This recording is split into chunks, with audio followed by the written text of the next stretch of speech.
Blessed ko Fabian, once again, nandito na naman po sa programa natin, Nick Talk, The Real Talk with Nico, and I would like to say, Blessed Sunday sa ating lahat po. Kung nasan man kayo, mga Filipinos dito sa Malaysia, mga Filipinos sa iba-ibang parte ng mundo, especially ang mga overseas Filipino workers, as well as sa itong mga Filipino migrants. And of course, ang mga kaibigan, kapatid at kababayan natin dyan mismo sa bayan natin, which we call the Philippines. I love the Philippines. Ito na po, Sunday na Sunday, July 26, and bukas, July 27, Monday na Monday po, and very, very exciting. Excited na ba kayo para sa Lunes, para sa Monday, or bukas po? Dahil we are going to once again listen here ang report coming from no other than ang top official natin dyan po sa Pilipinas, si President Ferdinand Bongbong Marcos sa State of the Nation address niya po for the second to the last State of the Nation address po, no? The fifth one po. We'll talk about it later on po, no? Regarding ang ano mga expectation tayo tungkol sa SONA. But anyway, ang ano muna tayo dito po tungkol nasama si Vice President Inday Sara Duterte, no? You see, for the past few weeks already po, since nag-start ang impeachment trial ni Inday Sara Duterte, many are questioning, many are asking kung she will be attending ang impeachment trial niya po dyan po sa Senado, no? And of course, everybody knows na he's not obligated to attend unless she will be suspended, and unless there is a very, very important issues po that requires her to be physically present. Depende yun po sa legal team, defense team ni Inday Sara Duterte, and she will just be waiting for the advice of her 16 lawyers po, ang comprising of the legal defense team of Inday Sara Duterte. So ang question ngayon, nasaan ba si Inday Sara Duterte? Ang totoo lang po, si Inday Sara Duterte wala sa Pilipinas, no? She left the Philippines the other day, and yesterday, or today ba yun, no? Today ba yun? Today na yung ngayon, sa Australia. Dito is we say yesterday siguro, no? So, nasa ano siya po? Nasa London. Nasa London si Vice President Inday Sara Duterte sa United Kingdom. And of course, she attended mga functions po scheduled para sa kanya, especially meeting the Filipino community po. Meeting the Filipino community wherein yan dyan na po. She started telling, informing the public of what is ang mga supporters niya po, and of course, everybody, that includes other nationalities, of what is her own opinion po, the situation in the Philippines, po. And based on the reports that we receive, including itong mga posting sa social media, nakita natin po na ang daming mga Pilipino po, no? Eagerly attended the gathering or rally. Can I say it rally? The rally of Vice President Inday Sara Duterte dyan po sa London, United Kingdom. Today or yesterday yan po, no? Yesterday yan po. And mayroon tayo dito mga video clips that I prepared, and this I just want to share with you itong video clip, a portion of the speech of Inday Sara Duterte, but at least you will be able to see. Kayo mga kaibigan, kababayan, kapatid ko dito po sa Nick Talk, The Real Talk with Nico, you will know, no? Be able to see here ano mga latest updates tungkol kay Inday Sara Duterte, which is maingay talaga ang pangalan ni Inday Sara Duterte dahil po sa ongoing impeachment trial ni Inday Sara Duterte dyan po sa Pilipinas po. And let me share with you muna po, sandali. Let me share sa inyo po ang a portion of Inday Sara Duterte, no? Duterte po dyan po sa saan ito? Dyan po sa London, dyan po sa London. A portion of her speech nandito po. Let's watch and listen to to this? Hold on.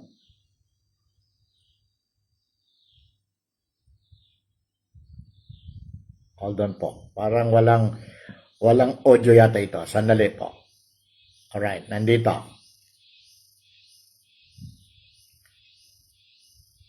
Ang mga may kapangyarihan at yung kanilang pagiging makasarili ang naging tama. Dito sa London ito po. Tayo, naging mali. Kulong kayong lahat.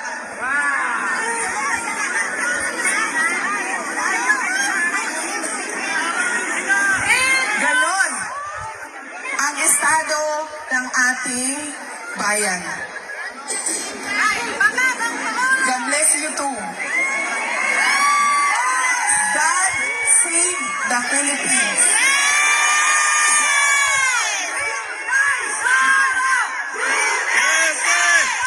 Inday Sara Duterte!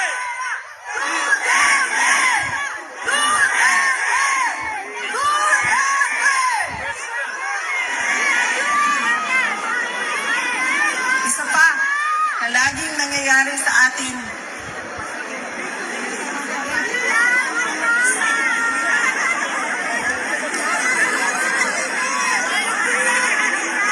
Taon-taon, alam natin na pabalik-balik ang bagyo, ang baha, ang lindol, ang pagsabog ng bulkan, ang landslide. Ano pa bang nangyayari sa atin? Kasi maraming buhaya! Lindol. Nakawan! Natural, ma'am. Hindi man-made disaster. Natural muna tayo. Natural.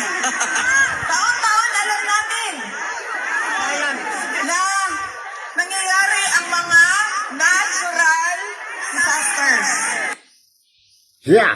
Alright, yan po. Sabi ni Inday Sara Duterte, we are aware, all of us is aware, that every year we experience calamities, natural disaster calamities po. Yet, kagaya itong mga typhoon, lindol, earthquake, and all these things po. Especially sa weather conditions, sa typhoon po, no?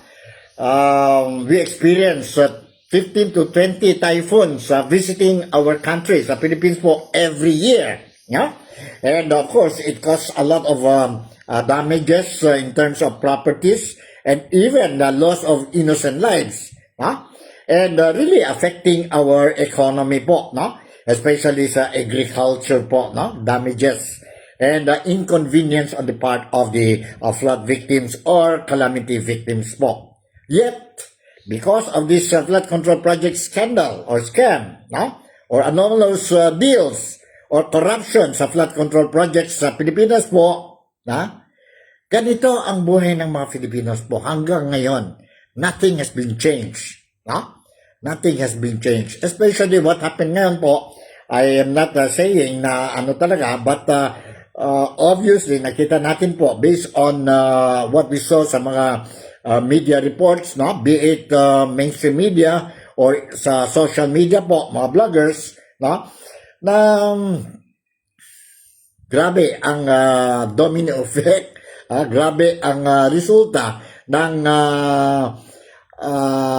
magnanakaw ng taxpayers money natin dyan po sa Pilipinas.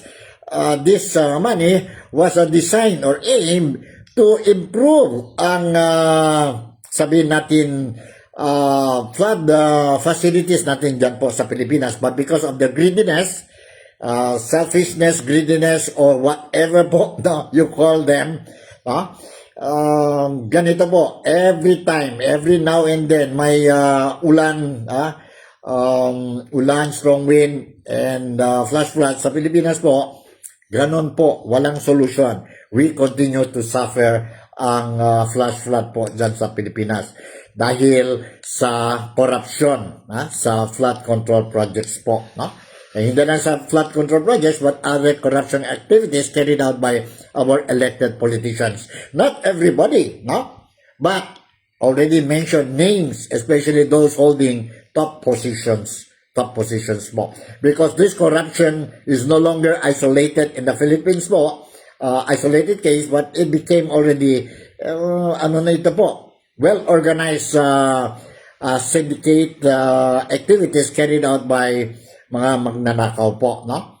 Especially, ang mga magnanakaw ngayon po, many people describe them are those with, wearing coat and tie, and of course, the Barong Tagalog po. Ibig sabihin po, they are officials, government officials in the administration of Marcos or President Ferdinand Bongbong Marcos po. So, yun po ang mensahe ni VP Sara when she met itong Filipino group dyan po sa London. Dyan po sa London. Meron pa tayo dito. Let's see kung I can share with you another video clip. Tungkol ang visitation ni Inday Sara Duterte o Vice President Inday Sara Duterte dyan po sa Pilipinas, sa London. And after ang gathering niya po, she took time to have a selfie with the participants of that rally po dyan sa London. And of course, some media personalities in that area also took advantage to ask a question or two from Inday Sara Duterte. And let me share with you itong a portion of the interview of Inday Sara Duterte po. Sandali po. Let's see if I can get this. Sandali po. Hold on. Nandito po. Yun ay parang betrayal sa 32.2 million na mga kababayan natin na pumunta sa akin. Gusto ni BBM, tanggalin niya ako, gawin niya ang lahat, tanggalin niya ako. Ano po masasabi niyo sa performance ng defense team sa ongoing impeachment trial? Yes. Lagi ako nagpapasalamat sa legal team, sa defense team, mga kababayan natin sa suporta nila sa akin at syempre sa tulong nila sa akin at patuloy nila na pagtitiwala sa Office of the Vice President. Personally, ma'am, kumusta na po kayo? Okay lang ako, ma'am. Masakit lang yung pa ako sa pagtayo ng 2 oras. Yes. Masaya ako na nakasama ko ang ating mga kababayan dito sa London at sa iba't ibang lugar galing sa United Kingdom. At masaya din ako na nakausap ko sila at nalaman ko kung ano yung mga problema bilang isang overseas Filipino dito sa United Kingdom. At syempre, nagpapasalamat ako sa panahon na napaabot ko sa kanila yung mensahe ko para sa mga kababayan natin. May balibalita po ma'am na magre-resign po kayo. Your reaction po? Oh, never gonna happen. Hindi ako mag-resign dahil yun ay parang betrayal sa 32.2 million na mga kababayan natin na pumunta sa akin. Gusto ni BBM, tanggalin niya ako, gawin niya ang lahat, tanggalin niya ako. You have publicly declared ma'am that you will run for president sa 2028 and Senator Robin Padilla said that he is willing to run as VP. Your reaction to this meeting? Sa ngayon, pinaprioritize namin yung trabaho namin sa Office of the Vice President at yung defense sa impeachment trial. Kahit pa man na sinabi ko na tatakbo ako sa 2028 elections, lahat ng preparations doon ay mangyayari kapag tapos na yung impeachment trial. Alright, yun po, narinig natin si Vice President Inday Sara Duterte reiterating that she will not resign despite all these things that she is facing now, especially itong impeachment trial dyan po sa Senado. And sabi niya po, because hindi yan pwede po, it is a betrayal of the trust given to her by more than 32 million people during the 2022 presidential election po. So, no way, sabi ni Vice President Inday Sara Duterte. Yung, klarong-klaro yun po, no? Klarong-klaro yun po. And she's leaving. She also mentioned that she's leaving everything to the her legal team. Yan po when we talk about the impeachment trial of Inday Sara Duterte. So, yon ang latest updates natin, no? So, klarong-klaro. So, let's not talk about Inday Sara Duterte, the possibility of Inday Sara Duterte to resign po, no? Malayo yun po, and it will not happen, sabi ni Inday Sara Duterte. Meron pa tayo dito isang video clip, no? Isa pang video clip that I want to share with you po. Let's watch and listen. Ito kay Vice President Inday Sara Duterte dyan po sa United Kingdom.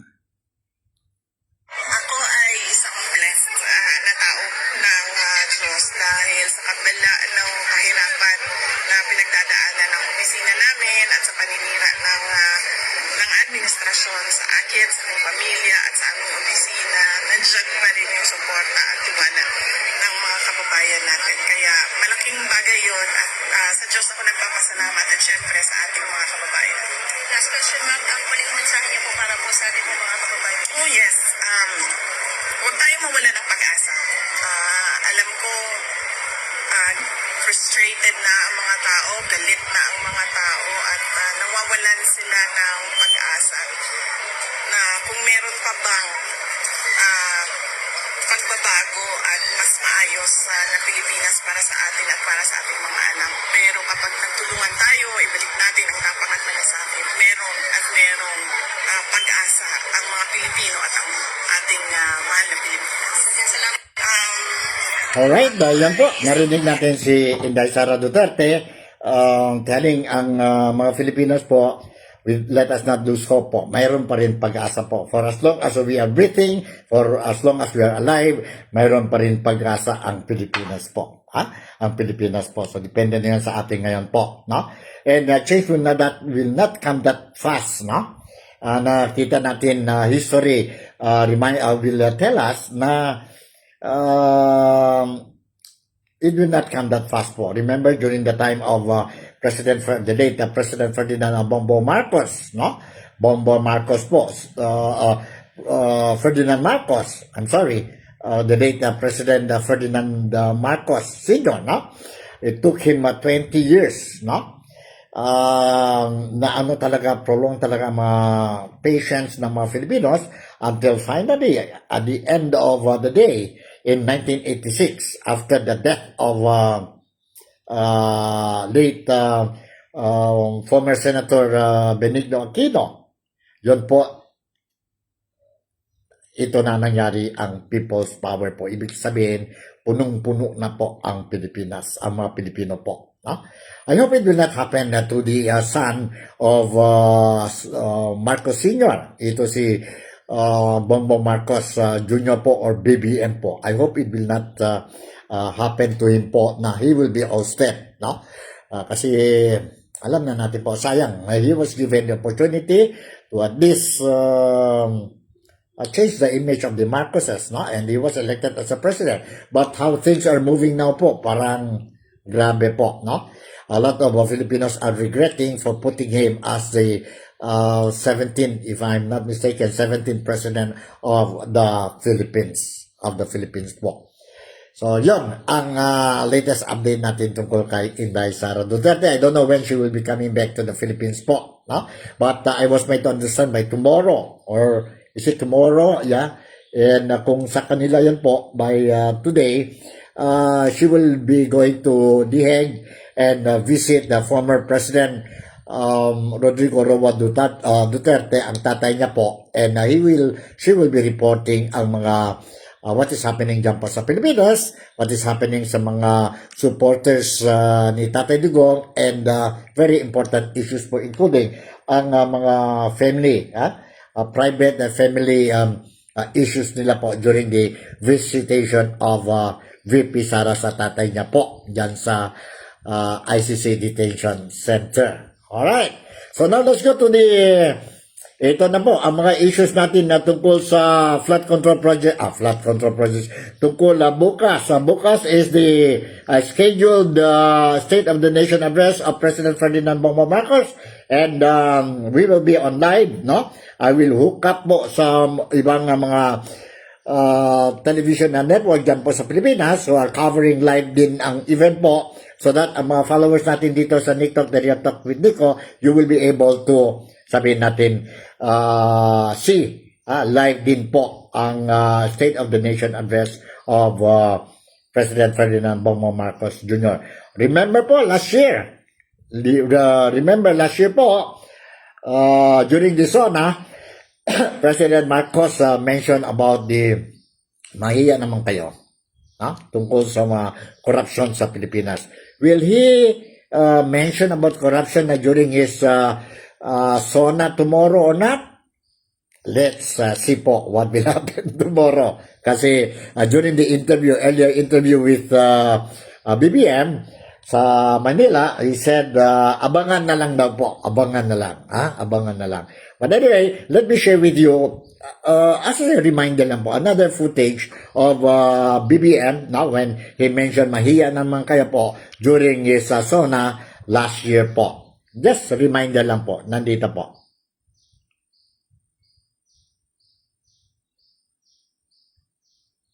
Hold on, parang walang audio. Hold on po. Alright? Okay. Kaya sa mga nakikipagsabwatan upang kunin ang pondo ng bayan at nakawin ang kinabukasan ng ating mga mamamayan, mahiya naman kayo sa inyong kapwa Pilipino.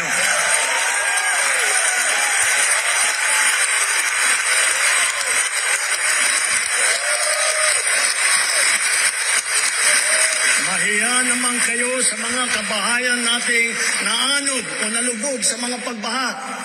Mahiya naman kayo, lalo sa mga anak natin na magmamana sa mga utang na ginawa ninyo nang binulsa nyo lang ang pera.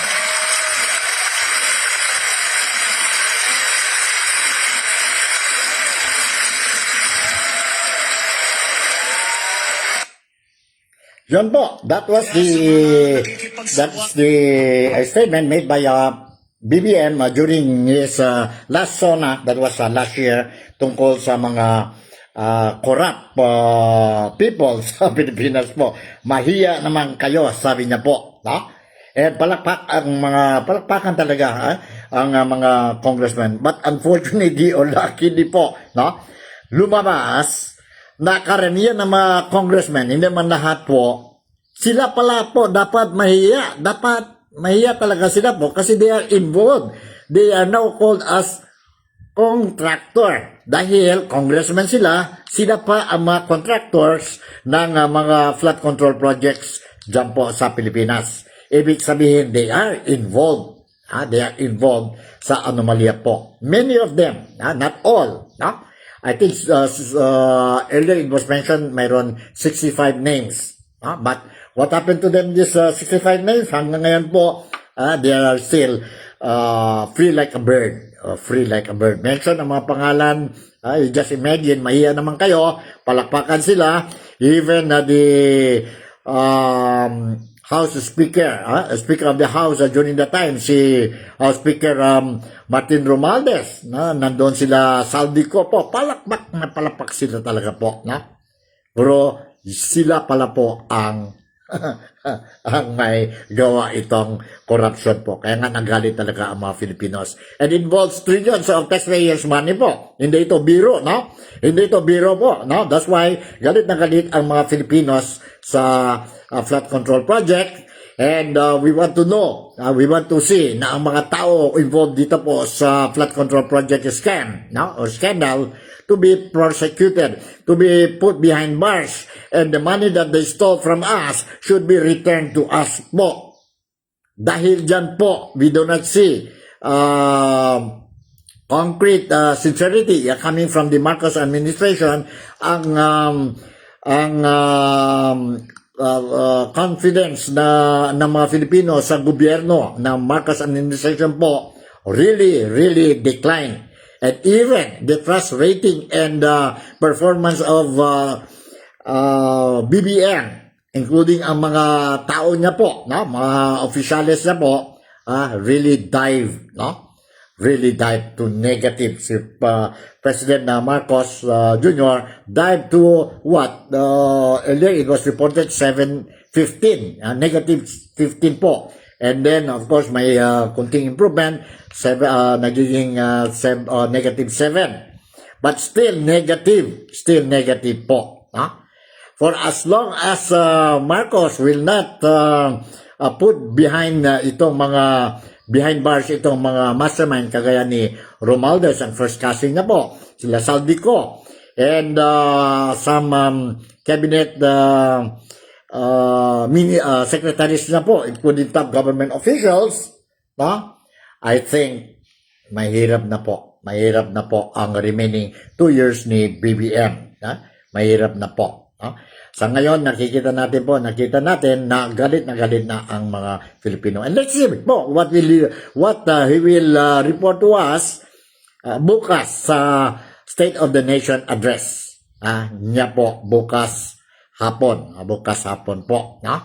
And narinig na natin na just yesterday mayroon na mga reports lumabas na ang ombudsman spearheaded by Ombudsman Jesus Remulla, sabi niya po, they already filed a complaint against Saldico and Martin Romualdez, sa plunder, malversation, so forth and so on cases against them po, And these respondents were given at 10 days to reply ang letter nila po ng ombudsman, after which if the ombudsman will find probable cause against these two individuals, then they are going to file a plunder case, malversation case against these two people sa Sandigan Bayan.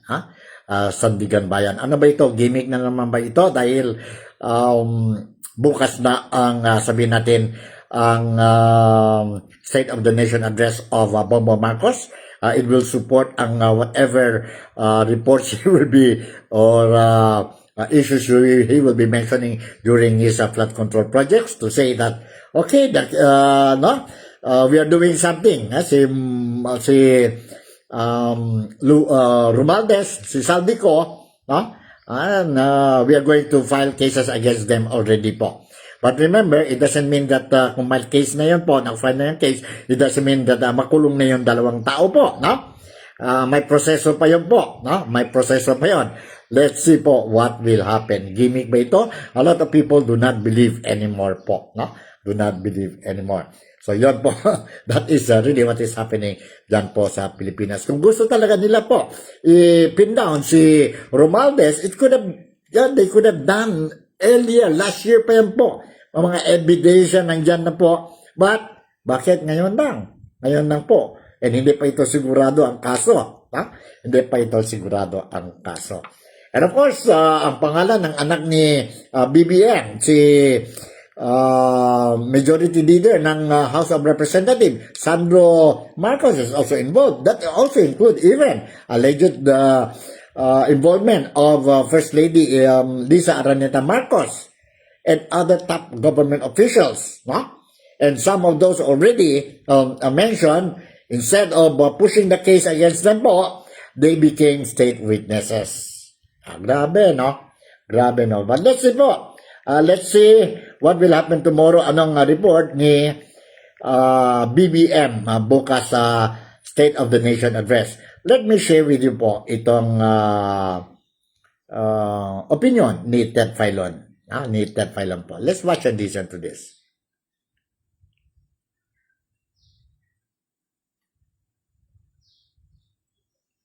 Hold on po. Parang ano tayo dito sa signal. Hold on po. Alright. Hold on.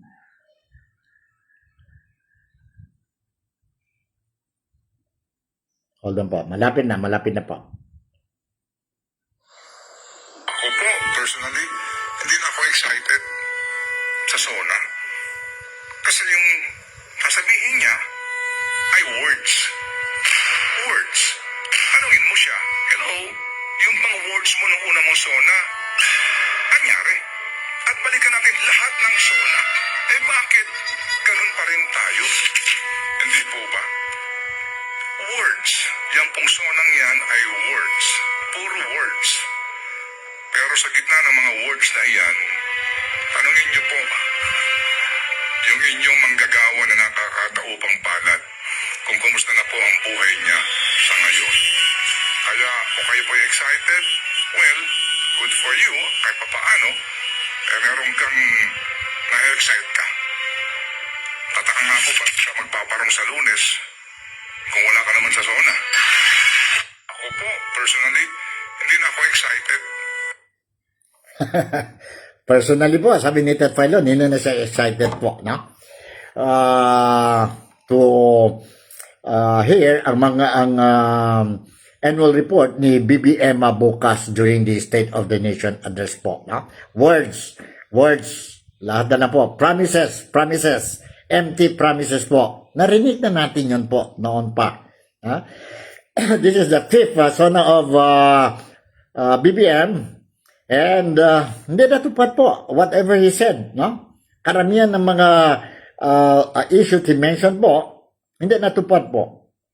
So, let's see again what he will be saying during his report bukas sa nation natin po, sa mga Filipinos po. So, kayo na bahala.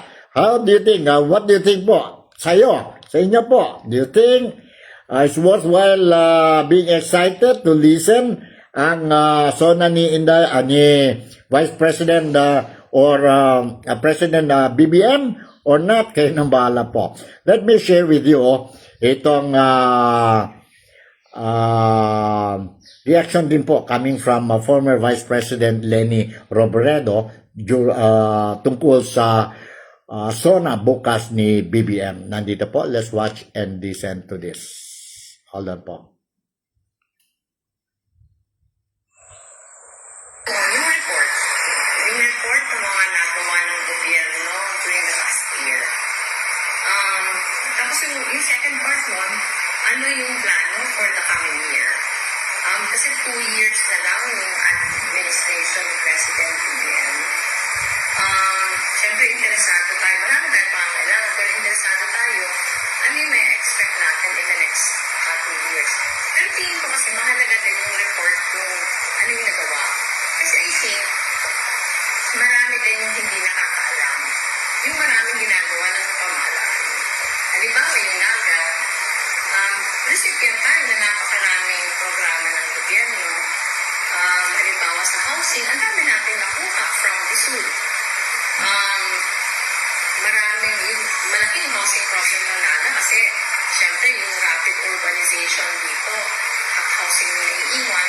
Pero medyo nakakahabol tayo ngayon dahil sa tulong ng DSUD. Halimbawa yung problema natin sa baha. Ang ginawa tayong pilot ng DPWH sa Auckland kontra baha. Maraming tinutulong sa atin, equipment, yung mga civil works na kinakailangan. Marami tayong, halimbawa yung, I think yung pinakamalaking kaibahan na ngayong year lang na-launch. Sabi ko nga sa ibang kakilala ko sa national government, sana naagahan yung pag-launch nito. Parang pinalaki nila yung LGSF. That is Alright, yun po. Sabi ni former Vice President Leni Robredo and now the Mayor of Naga po. No? And yes, of course, no one can deny that ang lugar niya po benefited sa mga housing projects sa lugar niya po. But let's not forget that other places lang po sa Pilipinas did not enjoy such benefit as they enjoyed si Mayor Leni sa lugar niya po. Sa lugar niya po. In fairness, yes, may mga nakatulong siya po ang Marcos administration, but siguro po these are all selective areas lang po. Selective areas lang po. But anyway, let's see what will happen. What will happen dyan po sa Senado o sa SONA bukas. And mayroon pa tayo dito isang video clip po. I want to share with you. Sana ito po. I hope. Okay, nandito po. Let's watch and listen ang observation ng statement made by politician also po, si Edu Manzano. Edu Manzano po. Let's watch and listen to this.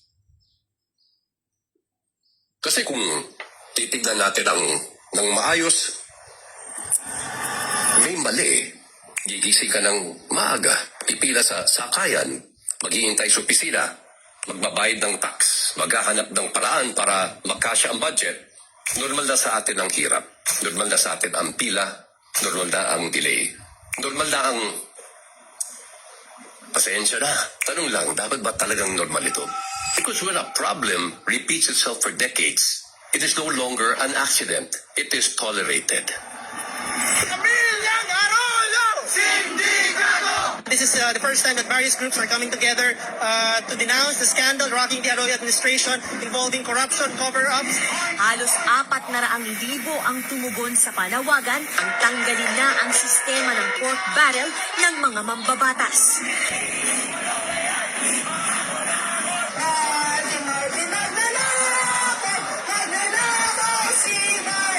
Now here is the uncomfortable part. They lied to us. Harap-harapan. And we know they're lying. Ang kaban ng bayan ay hindi dapat ninanakaw, hindi dapat sinasayang. Ito ay para sa mamamayan. Bawat sentimo, bawat proyekto, bawat serbisyo. The national budget is not conceived, executed, implemented, bidded out, supervised, and completed by one congressman or even by Congress alone. And certainly not by the Speaker of the House. Politicians adjust to voter behavior, always.